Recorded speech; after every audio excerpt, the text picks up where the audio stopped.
Assalomu alaykum. Men hozir bandman. Nima gapingiz bo'lsa signaldan keyin qoldiring. Alo. Qalaysan, yaxshimisan? Senga rosa telefon qilaman. Bir ikki gaplar bor edi senga aytmoqchi. Lekin topolmadim.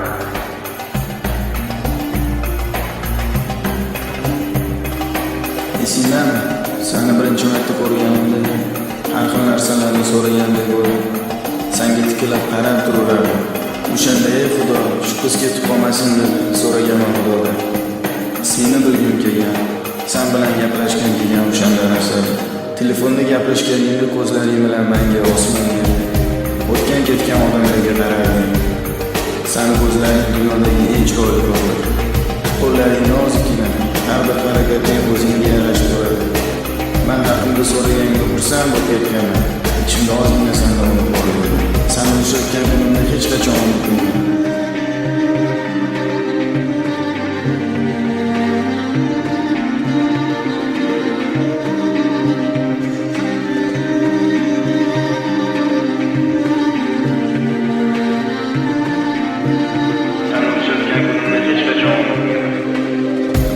Seni o'ylab tong otadi, kun botadi.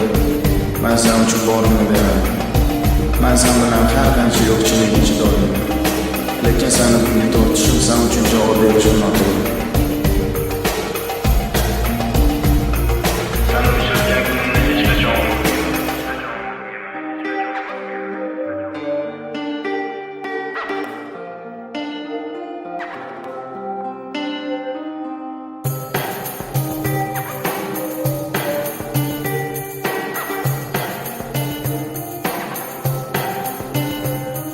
men uchun kurashmaydi, meni boshqalarga berib qo'yapti deb o'ylab mendan nafratlanma, iltimos.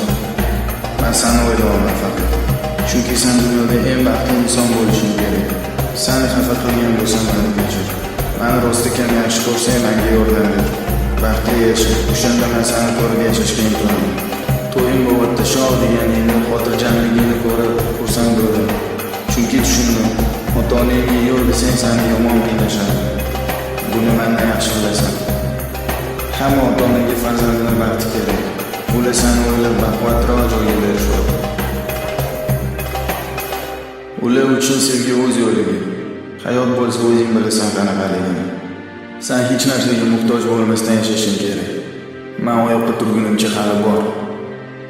Men seni hech qachon unutmayman. Yuragimda, ko'z oldimda bo'lasan har doim.